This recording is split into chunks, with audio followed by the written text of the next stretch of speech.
Chapter 11. Navigating the Tides of Life.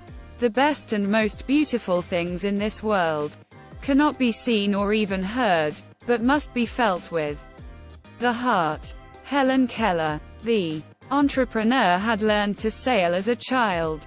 She'd loved the sensation of salt water on her young face and the feelings of freedom that being out on the vast sea brought her spirit.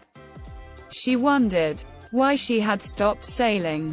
In that instant, she also considered why she'd given up so many of the pursuits that had brought her such harmony.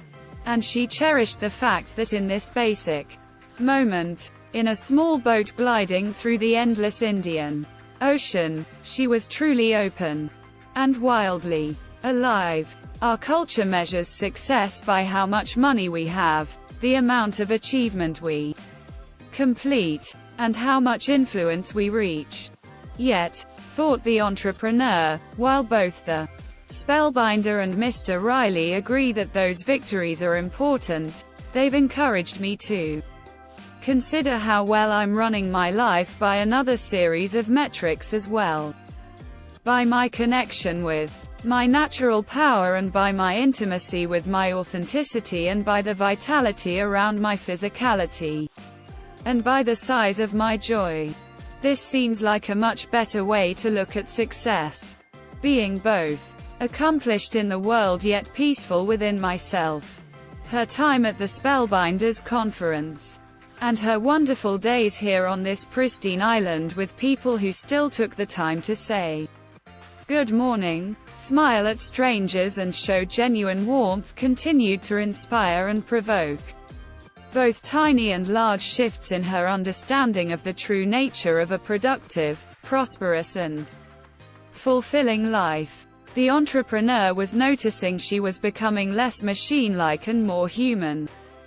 She no longer checked her technology compulsively. She couldn't remember feeling so creative, so available to the miraculous wonders of life. She'd never been so awake to the blessings every day on Earth brings. And she'd never, or at least she couldn't recall a time when she had felt so thankful. Yes, utterly appreciative for everything she'd experienced. She realized the hard points of her life had strengthened her and made her more insightful, interesting and wise. A fascinating and richly colorful life is stamped with many scars, she began to understand. She promised herself that she'd exploit the challenge she was facing with her investors to raise her grade of courage. The partner's takeover attempt would simply escalate her commitment to defending the natural heroism she'd learned we all have within us, at our center beneath the layers of fear, insecurity and limitation that we all collect as we advance through life. The behaviors of her untrustworthy partners would only serve to make her a braver, better and more decent person. Often, a bad example teaches us more about who we wish to become than a good one could ever provide. And, in this world of so many hardened human beings who have lost access to who they truly are, she vowed to conduct the remainder of her days modeling excellence, resilience and the utmost of kindness. As the entrepreneur and the artist navigated their little wooden vessel through the waters that were as clear as crystal, around coral that could be brutal if struck and farther away from the beach where the billionaire had delivered his morning instruction, the entrepreneur spotted the distant landmass where Mr. Riley suggested she and her new love have a picnic. She also detected an ever-growing affection for the large man who sat next to her. Though they came from entirely different universes, their chemistry was undeniable. It was as if galaxies had collided. And though they had different ways of operating, their compatibility was as nothing she'd experienced before. Her mother had once told her that if you were fortunate enough to fall in love even 2 or 3 times within a lifetime, make each of these stories count fully. Her companion's artistic powers intrigued her. His desire to be great on his own terms attracted her. His occasional hard edges challenged her. His sense of humor amused her. His palpable compassion moved her, and his dark eyes melted her. This was a good idea, the artist said as the entrepreneur adjusted the set of the sail and skillfully directed the boat around some buoys placed there by early morning fishermen. To come out here, away from everything. I needed a break from the learning. I'm loving all the information. I'm getting so much from Mr. Riley. Man, he's a treasure. But my head is full. I don't want to think for a while. I just want to have some fun and enjoy life. Being out here with you is special. Thanks, replied the entrepreneur simply as her hair waved playfully in the wind and her sparkling eyes stayed fixed on the water in front of her. This is the happiest I've seen her look since I met her at the conference, thought the artist. He put an arm around the entrepreneur. She didn't retreat in any way, remaining relaxed as their brightly painted vessel ventured deeper into the ocean. After a while, the small island they had been heading toward came into clearer focus. The billionaire's team stocked us up for a pretty good picnic, noted the entrepreneur. How about we drop anchor in the shallow area over there and have lunch on the white sand part of the beach? The island looked deserted aside from the well-fed seagulls, some with live fish dangling from their skinny yellow beaks that soared overhead, and the gigantic turtle ambling along the damp shoreline as though he ruled it. Cool, the artist replied. I'm good with that, he added as he took off his shirt unself-consciously and dove into the water with a wide splash. The delightful meal the two enjoyed consisted of grilled spicy prawn and a fresh mango salad, along with a humongous chunk of pecorino cheese flown in that morning from Italy. Watermelon mixed with pineapple and kiwi had been provided for dessert. The entrepreneur shared her longing to build one of the world's greatest companies as they savored the food and relaxed in that sanctuary of peaceful isolation. She spoke of her desire to build a genuine empire and then, perhaps, to retire in style to the rustic side of Ibiza. She also confided even more of her pained childhood. From the terrible divorce of her parents to the depth of her trauma around the violent passage of her beloved father. She spoke in further detail of the series of failed relationships that had caused her to concentrate most of her time on her work and the loneliness she felt when she wasn't in the process of advancing her business.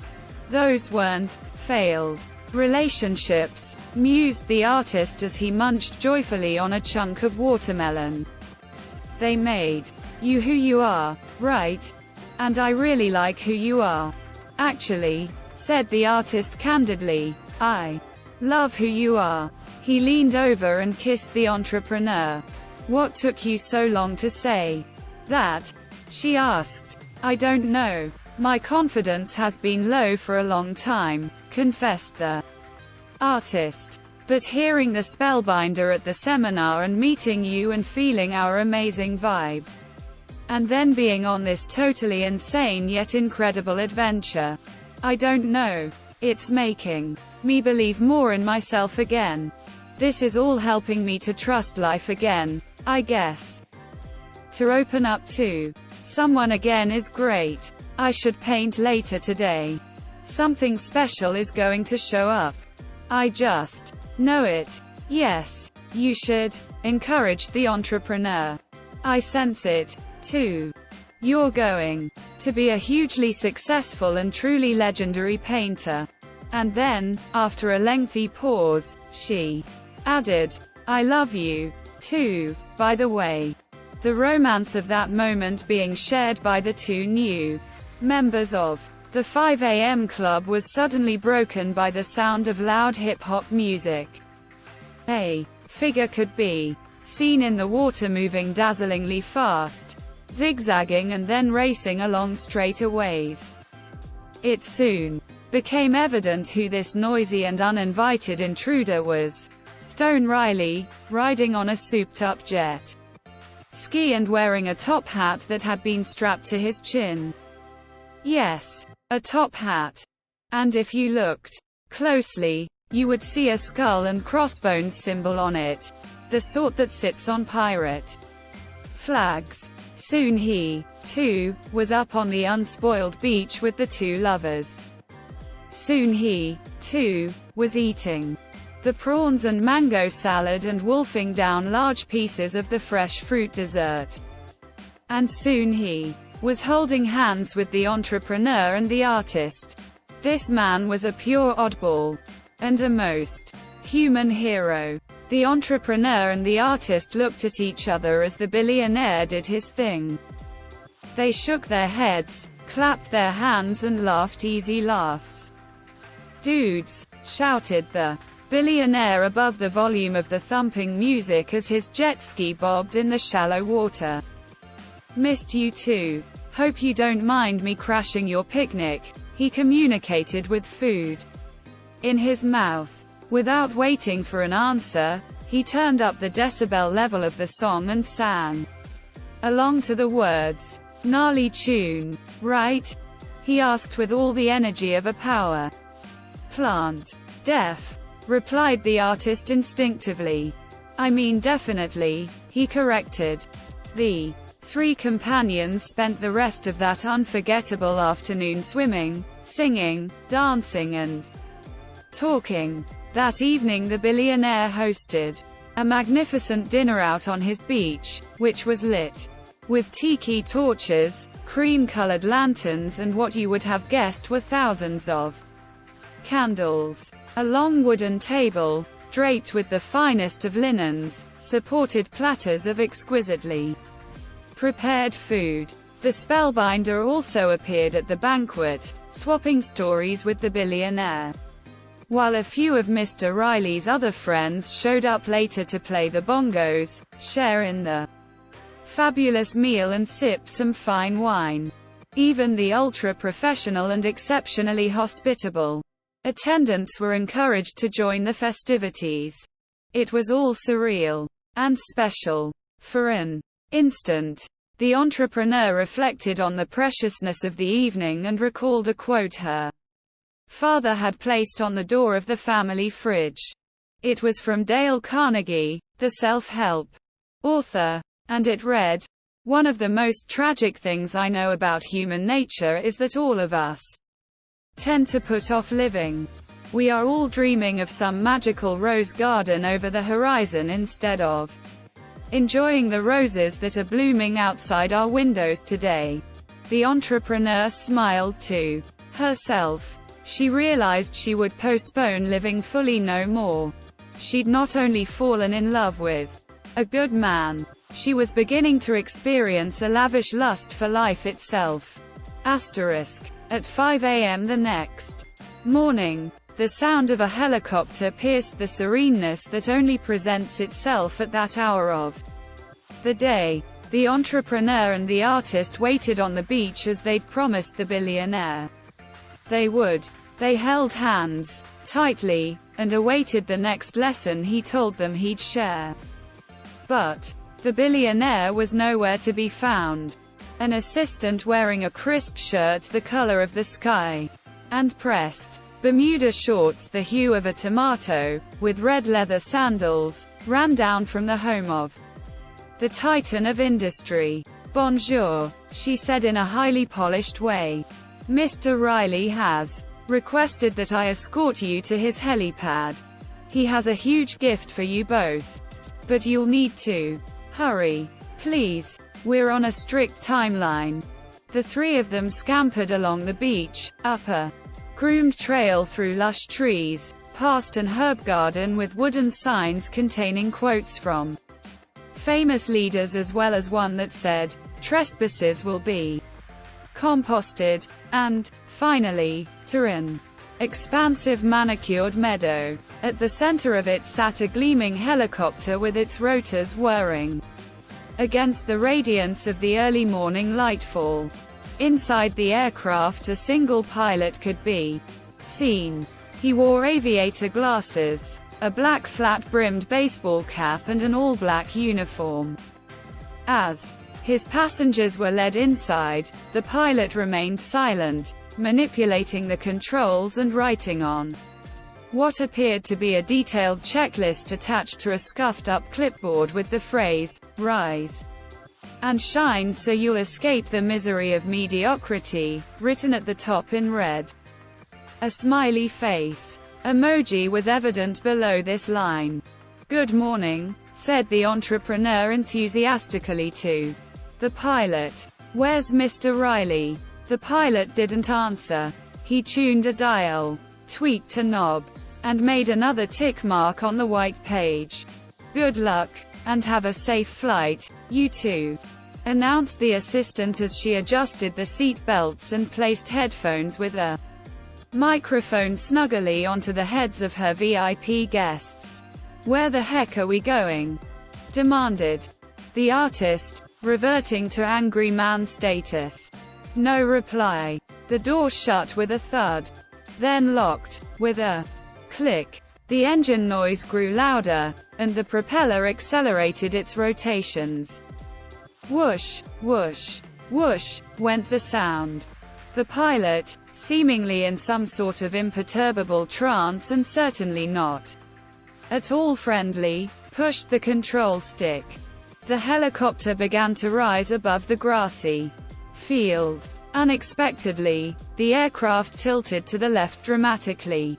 Then it descended aggressively toward the earth in a free fall before jerking upward again. "Total disaster," shouted the artist. "This pilot is incompetent. I hate him." "Just breathe. All will be well," reasoned the entrepreneur. She looked relaxed, secure and in complete control. Her morning training was working. She pulled the artist closer to her. "I'm here. We'll be safe. This will end well soon." The helicopter was high in the sky and moving steadily, efficiently and gracefully. The quiet pilot fiddled with the dials and tinkered with the controls, seemingly oblivious to the fact he carried 2 passengers. "I've seen that watch before," observed the artist as he spied the big timepiece on the pilot's lean wrist. "Same one Stone had on at the Spellbinder's presentation."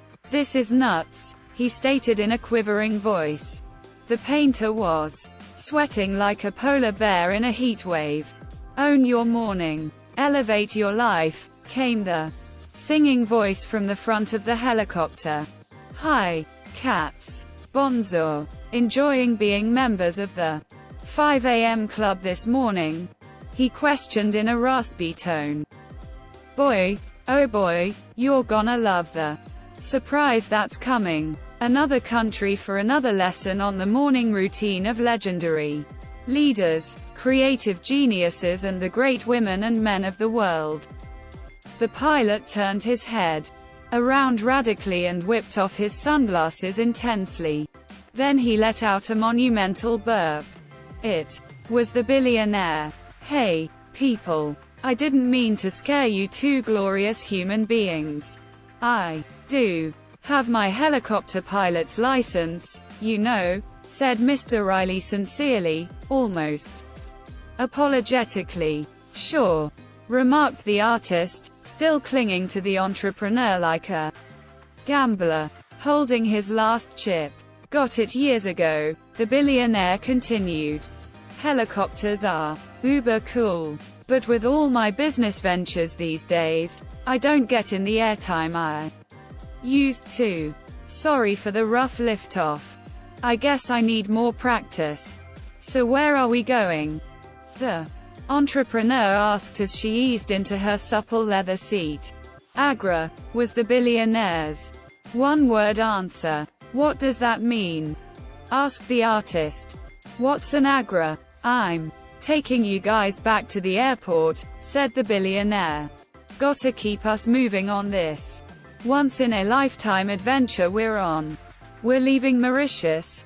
Wondered the entrepreneur with disappointment. Her bracelets dangled and knocked against each other as she said, "This. What about everything you still have to share with us?" The artist asked. "We still haven't learned the 20-20-20 formula you say will revolutionize our lives. You told us that. It's pretty much the foundation of the 5 a.m. method. I've been waiting to learn it," argued the artist, punching a fist into a hand again. "And I really, really love Mauritius. I wasn't ready to leave." "So do I," agreed the entrepreneur. "I thought you promised us you'd get into the detailed tactics around what to do after we get up at 5 a.m. And at the Spellbinders conference you promised that you'd share practical productivity hacks so I could scale up my business and some key techniques to build my own fortune. And me and my man only had one picnic together. And you crashed it with your loud music and your pimped-up jet ski." No one spoke for a moment. Then, slowly, everyone in the helicopter began to giggle. "Relax, guys," hollered the billionaire. "My home is your home. You can come back to Mauritius any time you want. I'll send the same drivers and the same jet, and I'll make sure you feel the same love from me and my awesome team. No sweat. Happy to be helpful. Always." He adjusted another dial before adding, "I've got a plane waiting for us on the runway right now. You lovebirds have been tremendous students. Absolutely first rate. You've passionately embraced the Spellbinder's teachings. You've been up with the sun and on time every morning. I've seen all your progress. So I wanted to give you a great present today." "A present?" the artist queried. "I'll need to get back to my studio at home pretty soon. I've got some serious restructuring of my craft and fixing of my life to do after all this. And I'll need to be at my company soon, too," the entrepreneur said. Some of the worry lines returned to her forehead as she pronounced these words, though there were many fewer than before she had joined the 5 a.m. club. "Well, not yet, guys. Not yet. Please," pleaded the billionaire. "We're going to Agra." "I have no idea where that is," admitted the entrepreneur. "Agra is in India," the billionaire explained. "I'm taking you to see one of the 7 wonders of the world. And get set to learn the next part of the 5 a.m. method. Everything you've learned so far has been preparation for all that's coming. Lock and load, dudes. We're now ready to get into the advanced information to help you drive exponential productivity, maximum performance, legendary leadership and a towering life that upgrades the world. Get set to receive the most practical information you could ever learn on the morning routine of world builders and history makers. The best is about to come." The billionaire expertly landed the helicopter next to a pristine private jet that had its turbines running. Unlike the first one, this aircraft was all black. But, like the one that brought the 2 students to Mauritius, it had 5AC emblazoned on the tail, also in a hue of orange similar to a mandarin. "Let's go to incredible India," exclaimed the billionaire energetically. "Let's go, then," replied the entrepreneur and the artist. One of the most valuable experiences of their extraordinary escapade with Stone Riley, the eccentric magnate, was about to begin.